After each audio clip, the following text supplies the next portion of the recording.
현상이라는 제목으로 하나님의 말씀 전가하겠습니다. 우리 인생을 살아가면서 인간은 누구나 나는 누구인가? 나는 누구인가? 아이들이 조금 철이 사춘기가 시작되면서부터 이제 생각을 하죠. 나는 누구인가? 또 인간은 어디서 와서 어디로 가는가? 또 그리고 나는 왜 이런 부모 밑에 또 이런 지역에 저도 아주 어렸을 때 왜 이런 산속에 태어나가지고 무용을 하고 싶은데 무용도 할 수 없고 학원도 없고 아무것도 없는 그 산골짜기에 태어났을까 이런 생각을 한단 말이에요.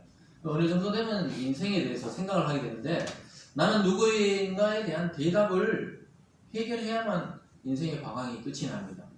그래서 이번 주와 다음 주는 바로 인간의 창조를 통해서 도대체 인간은 누구고 나는 누군가 또 하나님 앞에 인생을 어떻게 살아가야 되는지 어떻게 보면 성경적인 인간론이라고 볼 수 있습니다. 인간론. 그 인간이 도대체 무엇인지 자기 자신도 자기가 이해가 안 될 때가 많고 또 같이 결혼해서 살아도 부부간에도 그렇고 또 자녀를 낳아봐도 내 속에서 이런 애가 어떻게 태어났을까 이런 감탄을 하기도 하고 아쉬움을 남기기도 하고 이 인간은 도대체 뭔가에 대한 숙제가 바로 모든 사람에게 남겨져 있는 문제입니다. 그래서 오늘 말씀과 또 다음 주 이어지는 이 인간 창조에 대한 말씀을 통해서 여러분들 자기의 정체성을 찾는 여러분 되시길 주님의 이름으로 축원합니다. 네.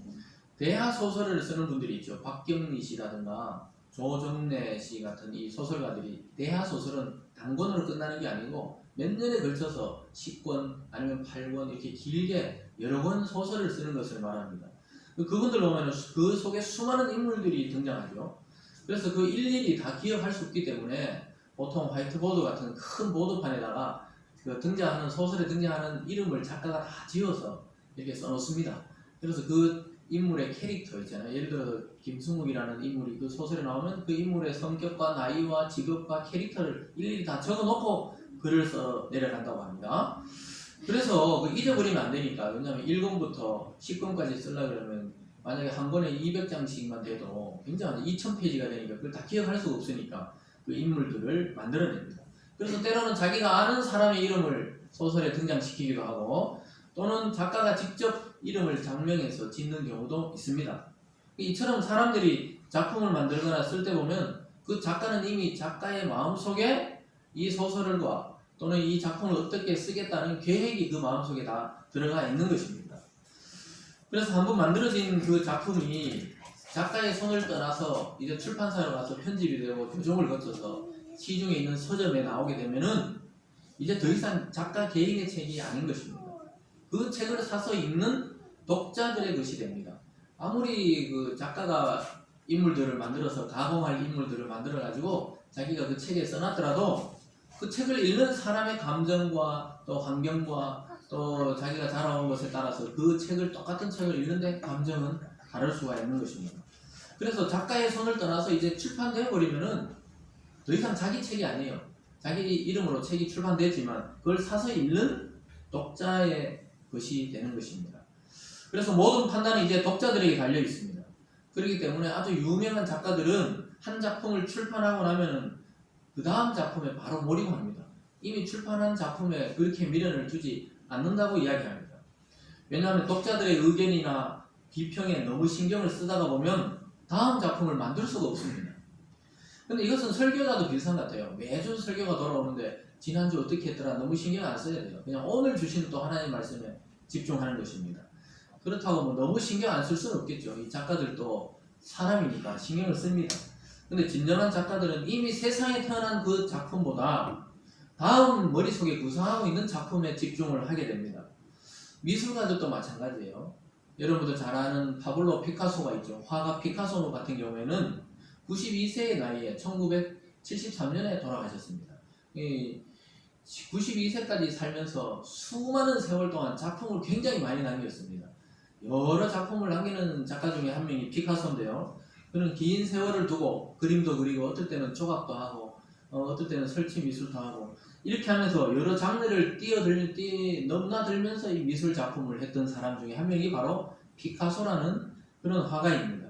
작품의 숫자가 어마어마해서 자기도 잘 헷갈릴 정도로 숫자가 많이 다작을 했던 그런 스타일의 작가입니다. 어떤 작가들은 또 일생의 작품 한두 점 남기고 돌아가시는 경우도 있죠. 물론 숫자가 많이 하지만 작품을 내놓을 때 한두 작품하고 돌아가시는 경우도 있습니다. 그렇게 많은 작품을 쏟아낼 수 있는 비결이 무엇이냐고 물어봤을 때 그 피카소가 대답하기를 일단 완성된 작품에 대해서는 자기는 신경을 안 쓰고 그 다음 작품을 자꾸 집중한다고, 또 거기에 신경 썼기 때문에 이렇게 많은 작품을 만들어낼 수 있었다, 이렇게 이야기합니다. 여러분, 보통 사람의 성격이 과거에 집착하는 사람이 있고 미래적인 사람이 있고 또 현재 문제에만 몰두하는 사람이 있는데, 이 피카소 같은 경우에는 다음에 만들 작품을 계속 구상하는데 집중을 했던 것입니다. 여러분, 이제 8개월의 시간이 2019년도 이미 지나가 버렸어요. 어느덧 하늘은 높고 구름은 흘러가고 가을바람이 산들산들 부는 가을이 되었습니다. 2019년 지나온 시간에 여러분 어떤 미련도 남고 후회도 있을 수 있죠. 그러나 지나온 8개월을 잊어버리시기 바랍니다. 앞으로 남아있는 이 4개월에 집중하는 여러분 되시기 바랍니다. 앞으로 4개월 동안 하나님이 주시는 복을 기대하고 더 말씀에 집중하고 열정을 바치는 우리들이 되기를 바랍니다. 근데 이렇게 사람은 뭐 후회도 있고 있지만 하나님의 작품에는 실수가 없고 하나님의 세계에는 후회가 없습니다. 왜냐하면 하나님이 만드신 그 모든 세계가 하나하나가 바로 최고의 작품이기 때문입니다. 온 세상 만물 하나하나가 신비롭고 경이롭습니다. 여러분, 우리가 첫째 날에 살펴봤던 그 빛을 창조할 때 아무것도 없는 그 흑암에 헤드라이트를 켜듯이 이 우주에 빛이 비치기 시작하고요. 그 다음 둘째 날에는 하나님이 하늘을 만드셨어요. 물과 물을 분리하시면서 그 공간 속에 하늘을 만드셨습니다. 그리고 셋째 날에는 그 땅을 감싸고 있던 물을 한 곳에 모으시면서 묻이 드러나서 땅을 창조하셨고 바다를 창조하셨습니다. 그리고 지난주에 우리가 살펴본 대로 넷째 날에는 해와 달과 별을 만드셨고요. 그리고 그 공중에 나는 새를 만드시고 그 바다에 만들어 놓은 바다 속에 생물이 살아갈 수 있도록 바다 짐승과 생물을 만드셨습니다. 이 어느 하나도 하나님의 손길과 사랑이 깃들지 않은 것이 없습니다. 작가로 치자면 하나님의 손길이 미치지 않은 작품이 없는 것입니다. 눈에 보이지 않는 작은 미생물을 만드신 그 하나님의 섬세하심, 우리가 보이지 않지만 손에 이렇게 미생물들이 있잖아요. 또 눈에 보이지 않지만 이 공간 속에도 미생물들이 많이 있습니다. 그것도 하나님이 만드셨어요. 근데 그 하나님이 거대한 산을 만드시고 바다를 만드시고 또 이 우주의 행성들을 만드신 그 웅장하신 분이 또 하나님이십니다. 그래서 이 성경의 저자는 우리가 가진 이 언어, 인간의 언어로는 그 하나님의 세계를 다 표현할 수 없다, 이렇게 말하고 있습니다. 여러분, 가을날에 풀잎에 맺힌 영롱한 이슬을 보았습니까? 이 도시에 자라는 아이들은 잘 모를 것 같아요. 우리 시골에 자랄 때는 아침 일찍 가을에 이제 논에 나가면은 그 논에 있는 작은 풀잎 때문에 옷이 바지 가랭이가 다 젖습니다. 그러니까 자세히 보면은 그 작은 풀잎 위에 그 이슬방울이 초롱초롱 맺혀 있는 것을 보게 되는데 해가 뜨면 금세 또 사라집니다. 그 영롱한 이슬과 또 잎사귀가 한들한들 동안 그 간지럼을 태우듯이 산들바람이 불어옵니다. 그것이 모두 하나님의 숨결을 느끼게 하는 그 자연의 세계입니다. 그래서 사도 바울은 이 만물을 보고 창조주를 없다고 핑계댈 수 없다, 이렇게 말했어요. 이 분명히 누군가 이걸 설계하고 제작하고 만들었다는 것을 깨닫게 된다는 것입니다. 철마다 나무마다 열리는 그 풍성한 열매와 과일들을 대할 때 어쩌면 이 똑같은 땅에서 다른 나무가 자라고 또 그 다른 열매가 맺히고 맛이 각각 다른지 참 신기하지 않습니까? 그냥 뭐 사과를 먹을 때 사과 맛이 나네, 배가 먹을 때 배가 나네, 이러지 마시고 하나님이 어쩜 이렇게 다르게 똑같은 땅에서 다른 나무를 심으면 다른 맛의 과일이 난다는 게 신기하지 않습니까? 배나무를 심으면 배가 열려요. 감나무를 심으면 감이 열려요. 똑같은 땅에 사과나무를 심으면 사과 열매가 열리는데 모양만 다른 게 아니고 맛도 다르다는 게 여러분 신기하지 않으세요? 창세기를 이렇게 하면서 아직까지 신기한 것을 못 느낍니까? 여러분, 하나님께 감사하시기 바랍니다. 만약에 이 세상의 과일 맛이 모양은 다른데 맛이 똑같다면은 뭐하려고 여러 가지 과일이 필요 없을 거 아니에요. 한 가지만 있으면 되는데. 그런데 사과, 배, 감, 또 외국은 또 파인애플, 바나나, 귤 맛이 다 다르죠. 신기하죠. 저는 생각하면 생각할수록 신기해요. 어떻게 똑같은 데 심었는데 고추가 나고 똑같은 밭에 심었는데 깨가 나고 똑같은 밭에 심었는데 또 이렇게 벼가 나고, 이 신기하단 말이에요 이게. 근데 성경을 보면 신기한 게 아니고 그 땅을 통해서 하나님 명령해서 그 생물들을 내라고 각각 종류대로 명령했기 때문에 다른 종류의 식물들이 그렇게 난 것입니다. 여러분 오늘부터 감사하세요. 사과를 먹으면서 왜 이렇게 맛이 없어 이러지 말고 맛이 있구나. 하나님이 이 맛을 사과는 딱 사과 맛이 나도록 만드셨고 포도는 반드시 포도 맛이 나도록 만드셨구나. 이렇게 감사할 수 있기를 바랍니다. 네. 그래서 오늘 읽었던 본문은 하나님의 창조 세계 중에서 최정점, 최고의 작품을 소개하고 있습니다. 다른 모든 피조물도 하나님의 사랑과 은혜로 창조되었습니다. 그런데 인간만큼은 완전히 다른 방법으로 창조하셨다고 오늘 말씀하고 있습니다. 바로 하나님 자신의 형상을 그리고 하나님의 자신의 모양을 따라 인간을 만들었다고 말씀하고 있습니다. 이 말을 다른 말로 하면 하나님의 형상을 가졌다는 것은 영혼을 가진 존재로 만드셨다 이 말입니다. 동물들과 식물은 영혼이 없어요. 감각은 있어요. 감각은 있지만 영혼은 없습니다. 그래서 우리가 소나 양이나 또 말이나 뭐 이런 걸 잡아먹어도 영혼이 없으니까 자유롭잖아요. 근데 만약에 우리가 죄송한 말인데 아침에 이거 사람이 잡아먹는다. 굉장히 찝찝할 거예요. 그리고 그 영혼이 있기 때문에 반드시 핏값을 받게 되는 것입니다. 그래서 하나님의 형상으로 창조됐다 이 말은 하나님과 소통되도록 창조되었다 이런 말씀입니다. 인격적으로 만들어져 있다 이 말입니다. 그래서 사람은 인격적으로 대우받지 못하면 기분이 나쁘고 언짢습니다. 식당에 가서 사람이 탁 친절하게 앉으세요 이렇게 탁 서비스를 받아야 기분이 좋지 내 돈 내고 가서 밥 먹는데 막 툭툭거리고 이러면 기분이 나쁜 이유가 왜 그렇습니까? 인격이 있어서 그래요. 소나 말은 그냥 염을 주는 대로 그냥 먹습니다. 감정이 없어요. 안 주면 배고프다고 울지만은 주면 또 그냥 뭘 주더라도 좋아서 그냥 먹습니다. 사람은 안 그래요. 뭔가 인격적 대우를 받았을 때 음식도 맛있고 또 사랑받고 있구나 이런 것을 느끼는데 그것이 바로 하나님의 형상으로 창조되어 있기 때문입니다. 그래서 여러분 여기에 나오신 분만 아니라 예수님을 믿지 않는 사람까지 포함해서 이 세상 모든 사람은 다 소중하고 사랑받을 자격이 있는 것입니다. 여러분 스스로는 어떻게 생각하는지 모르시겠지만 하나님은 여러분 한 분 한 분을 가장 귀하게 여기시고 그렇게 생각하고 존중하고 있습니다. 오늘 말씀을 통하여 하나님 안에서 여러분 자신의 가치를 깨달으시고 발견하시고 다시 한번 하나님이 주시는 그 능력을 통해 힘을 내시고 새롭게 되는 시간 되시길 주님의 이름으로 축원합니다. 네. 오늘 두 가지만 살펴볼 겁니다. 오늘 첫 번째는 사람과 짐승은 다르다. 사람과 짐승은 다르다. 이 당연한 말 같은데 짐승보다 못하게 산다 이런 말을 듣는 사람들이 종종 있죠. 뉴스를 통해서 우리는 요즘 굉장히 끔찍한 이야기를 듣습니다. 남편을 이렇게 아주 끔찍한 방법으로 살인했다거나 또는 부모를 이렇게 죽였다거나 또 자식을 이렇게 어린 자식을 방치해서 죽였다거나 이런 것들을 볼 때 사람들의 감정이 어떻습니까? 그때 어른들은 금수마도 못하다 이랬습니다. 금수란 건 짐승이죠. 짐승만도 못한 짓을 하고 있다 이렇게 말합니다. 짐승도 자기 부모를 해치지는 않아요.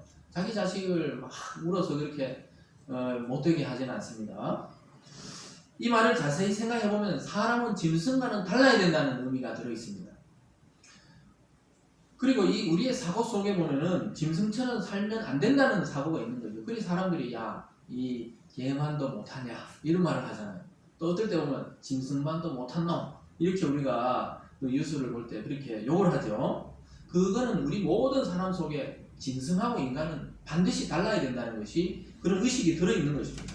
짐승은 하나님이 어떻게 만들었냐면 생존 본능에 의해서 살아가도록 설계하셨어요. 짐승은 그냥 생존 본능에 맞춰서 배가 고프면 먹고 잠이 오고 싶으면 자고 또 배설을 하고 싶으면 인간하고 다르게 그냥 화장실 가는 게 아니고 뭐 그냥 길거리나 아무 데서나 배설을 합니다. 우리 공원을 돌아보면 개가 그냥 아무 데서나 물론 자기들은 뭔가 의미가 있는지 몰라도 우리가 볼 때는 아무 데서나 그냥 쉬를 하고 또 변을 보고 이랬습니다. 그게 바로 짐승은 본능적으로 살아갑니다. 근데 여러분 인간은 그렇게 살아갈 수 없어요. 인간은 먹는 것으로 만족할 수 없습니다. 먹고 마시는 것이 충족된다고 다 만족할 수 없어요. 또 자기가 하고 싶은 일을 하고 있다고 해서 그 일의 만족감을 다 느낄 수가 없는 것입니다. 그래서 먹고 자고 또 일어나고 출근하고 이렇게 한다고 완전한 만족을 느낄 수가 없도록 인간은 설계되어 있는 것입니다. 성경을 보니까 짐승과 사람은 전혀 다른 방법으로 창조되었다고 말씀합니다. 어떻게 보면 비슷한 것 같은데 완전히 다르다고 이야기하고 있습니다. 하나님은 여섯째 날이 시작되자마자 가축과 기는 것과 땅의 짐승을 종류대로 만들었다고 오늘 본문 24절과 25절에서 말씀합니다. 여러분 함께 읽어보겠습니다. 24절과 25절입니다. 시작. 하나님이 이르시되 땅은 생물을 그 종류대로 이르되 각각 다른 것과 땅의 그 종류대로 내다주니라. 그대로 되니라. 하나님이 땅의 짐승을 그 종류대로 가축을 그 종류대로 땅에 기는 모든 것을 그 종류대로 만드시니 하나님이 보시기에 좋았더라. 하나님이 이제 여섯째 날에, 여러분 다섯째 날까지 만들고 나서 여섯째 날에 짐승과 사람은 같은 날에 만들어졌어요.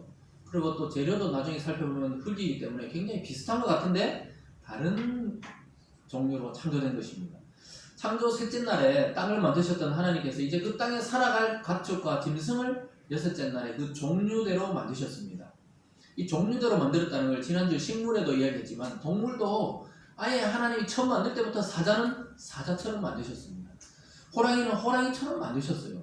원숭이는 처음부터 원숭이에요. 원숭이에서 진화대가 사람이 된 게 아니고 태초부터 지금까지 원숭이는 원숭이대로 살아가고 있고 엉덩이를 빨갛게 해가지고 그냥 살아가고 있는 것이 원숭이입니다. 사람은 태초부터 지금까지 사람으로 살아가고 있는 존재입니다. 믿습니까? 이걸 믿으셔야 돼요. 자칫 잘못하면 진화에 빠지면 이 희한한 사람이 되는 것입니다. 양은 양처럼, 말은 말처럼, 나귀는 나귀처럼 그렇게 등장하고 있습니다. 나중에 우리가 노아의 홍수도 살펴볼 거지만 그때도 이미 각 종류대로 다 살아가고 있었습니다. 중간에 진화된 것은 아무것도 없어요. 좀 환경에 따라 색깔이나 모양이 좀 바뀔 수는 있어요. 우리도 동서양 사람들이 모양이 조금 다를 수도 있지만 구조와 DNA 구조는 거의 똑같습니다. 짐승도 마찬가지예요. 우리나라의 개와 또 다른 나라의 개가 좀 모양이나 이게 형태가 좀 다를 수는 있어요. 그거는 진화된 게 아니에요. 조사해보면 개는 똑같은 개의 유전인자를 가지고 있는 것입니다. 짐승은 짐승대로, 또 가축, 우리가 기를 수 있는 가축은 가축대로 땅에 기는 것, 지네라든가 뱀이라든가 이런 것은 원래부터 땅에 기도로 창조가 된 것입니다. 짐승은 인간들과 같이 여섯째 날에 만드셨는데요. 재료는 흙으로 만들었습니다. 땅에 있는 흙으로 만드셨다 이렇게 말합니다. 여러분 창세기 2장으로 좀 넘어가서 2장 19절로 한번 가보겠습니다. 2장 19절을 앞쪽에 보면은 2장 19절과 앞쪽에 보면은 이런 말씀이 있어요. 제가 읽어드릴게요. 여호와 하나님이 흙으로 각종 들짐승과 공중의 각종 새를 지으시고, 하나님이 그 흙을 모아서 흙으로 각종 들짐승을 만드시고 각종 새의 모양을 만드시고 이렇게 만들었습니다. 사실 인간과 동물의 관점에서 비교하면 이렇게 똑같습니다. 똑같이 흙으로 만들어져 있어요. 썩으면 똑같이 흙이 되어버립니다. 인간의 시체도 썩으면 흙이 되고 동물의 시체도 썩으면 흙이 됩니다. 굉장히 흡사한 것 같죠. 그리고 음식을 먹고 소화시키고 배설하고 새끼를 넣고 새끼를 기르고 이런 거 보면 동물의 관점에서 인간을 보면 굉장히 또 비슷해 보입니다. 그러나 조금 이따 살펴볼 거지만 인간의 창조는 완전히 다른 방식으로 하나님이 사용하셔서 만드셨습니다.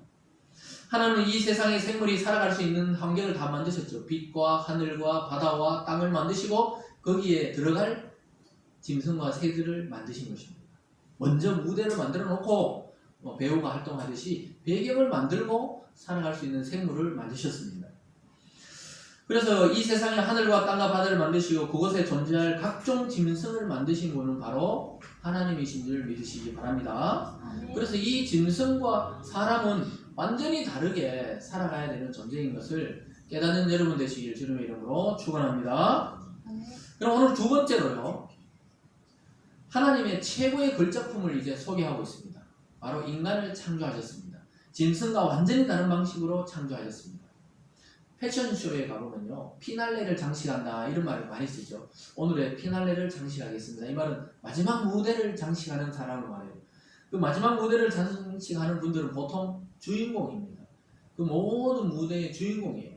디자이너가 선택한 그 마지막 사람, 주인공을 마지막 무대에서 걸어가서 마지막 무대에 서게 하고 포즈를 딱 잡고 끝을 내게 만듭니다. 그래서 마지막 무대는 꼭 주인공들이 등장한다는 사실입니다. 창조의 핵심이고 창조의 주인공이 오늘 등장하고 있습니다.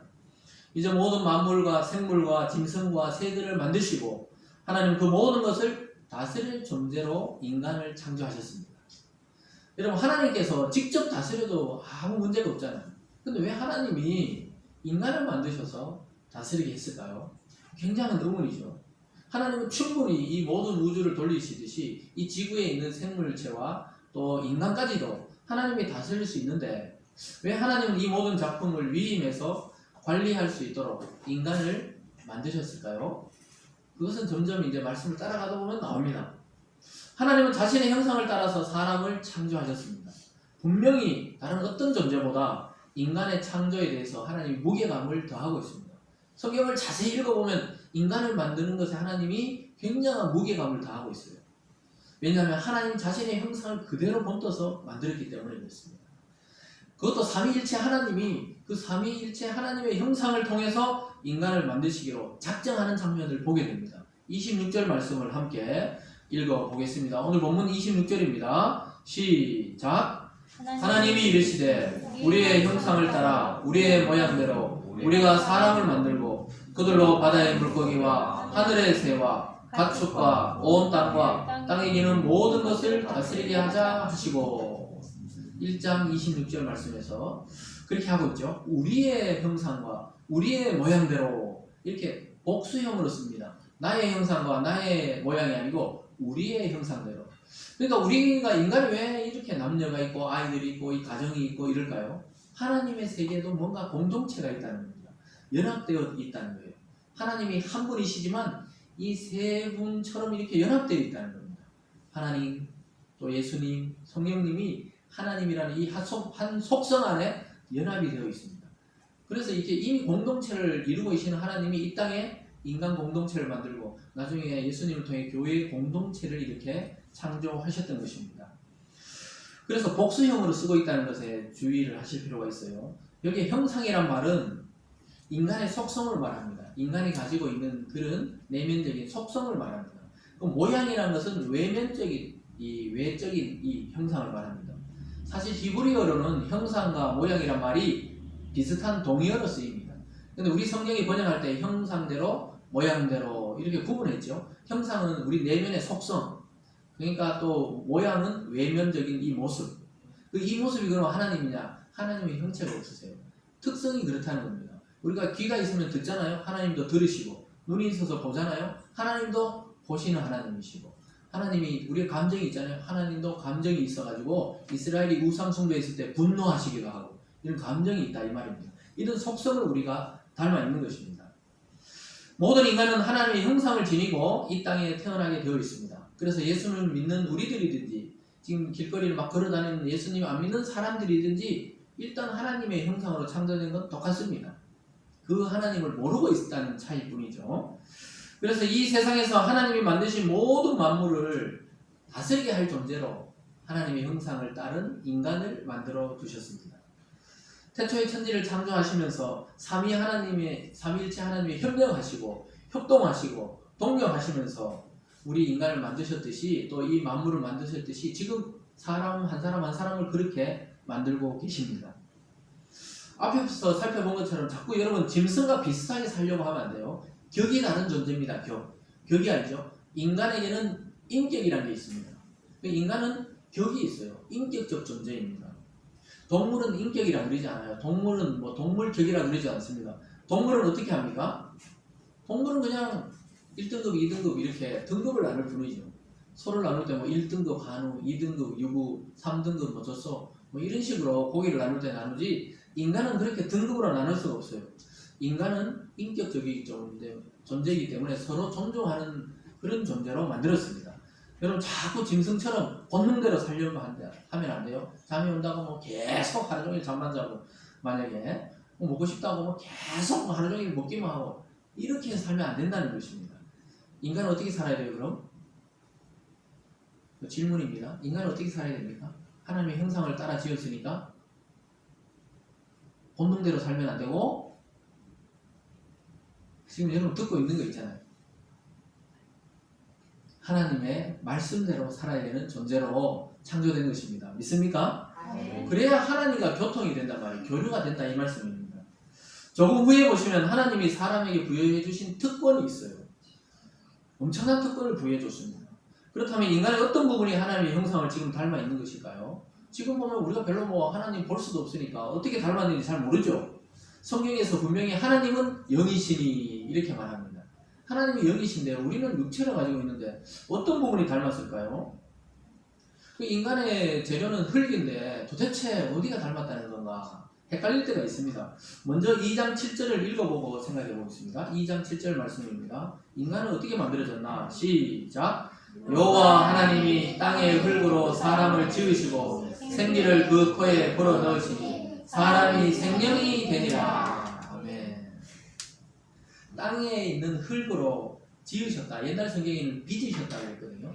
하나님이 흙으로 사람을 다 빚어놓고 우리가 애들이 뭐 찰흙으로 만들듯이 예를 든 거예요. 그렇게 만드셨다기보다는 이 만드셔가지고 하나님 자신의 생명을 인간의 코에다가 불어 넣었다. 이렇게 성경은 말하고 있습니다.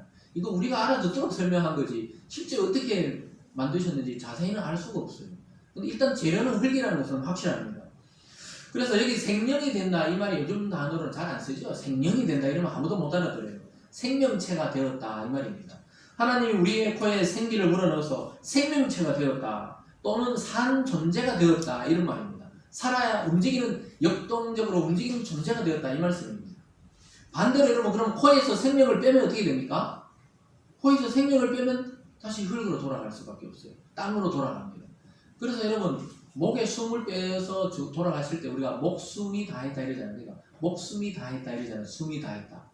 우리 말에도 목숨이 다했다 이러죠. 돌아가셨을 때 이제 목숨을 다했습니다. 운명을 다했습니다. 돌아가셨습니다. 죽었습니다. 뭐 꼴까닥했습니다. 하여튼 죽었단 말이 굉장히 표현이 많은데 여기서 보면 숨을 다했다 이 말입니다. 하나님이 숨을 주셔서 하나님이 이제 숨을 걷어가시면 인간은 죽는 거예요. 뭔가 대단한 존재 같지만 사실은 하나님께 기대어 있지 않으면 금방 죽어버리는 그런 존재가 인간입니다. 굉장히 약해요. 모든 동물들은 자기 보호할 수 있는 무기를 가지고 있잖아요. 사자는 이빨, 코끼리는 이 상아를 갖고 있고 코를 갖고 있고 그죠? 기린은 긴 목을 갖고 있는데 인간은 뭔가 방어할 수 있는 게 없어요. 인간은 하나님이 방어해 주셔야 사는 존재입니다. 그래서 이처럼 사람은 흙이고 하나님은 영이십니다. 흙이란 말을 다른 말로 번역하면 티끌이에요. 먼지입니다. 우리가 깜깜한 그 극장 같은 데 가서 빛이 비치면 먼지가 막 날아다니잖아요. 그런 티끌 같은 존재가 인간입니다. 그걸 뭉쳐가 만든 게 우리예요. 믿습니까 여러분? 안 믿기죠 지금? 그런 티끌 같은 존재가 인간입니다. 여러분 죽어보면 압니다. 죽으면 그렇게 티끌로 흩어져요. 화장을 하든 매장을 하든 아니면 수목장을 하든 아니면 뭐 예전에 바다에 또 하는 그런 족속도 있죠. 바다에 수장을 하든 아니면 그 몽골처럼 있잖아요. 높은 산에 그 바위에다가 그냥 시체를 올려놓는 게 장사예요. 그럼 까마귀나 와서 다 뜯어먹어요. 그냥 자연으로 돌아간다. 그렇게 돌아가던 모든 인간은 티끌과 먼지로 돌아갈 것입니다. 왜냐? 처음 만들 때 티끌과 흙으로 만들어졌기 때문에 그렇게 돌아가는 것입니다. 우리는 대단한 존재가 아니에요. 근데 하나님 안에 있으면 대단한 존재로 변화되는 것이지 우리 혼자 단독적으로 있으면 이 대단한 존재가 아닙니다. 숨만 못 쉬면 5분, 10분 내에 돌아가시는 존재가 바로 인간입니다. 그래서 여러분 전도서 12장 7절에 가면요. 인간의 죽음을 어떻게 표현하냐. 인간의 몸을 흙으로 표현해요. 그 흙은 다시 땅으로 돌아가고 그 주신 영혼은 하나님께로 돌아간다. 그러기 전에 창조자를 기억하라고 전도서에 가보면 그렇게 성경을 말씀하고 있습니다.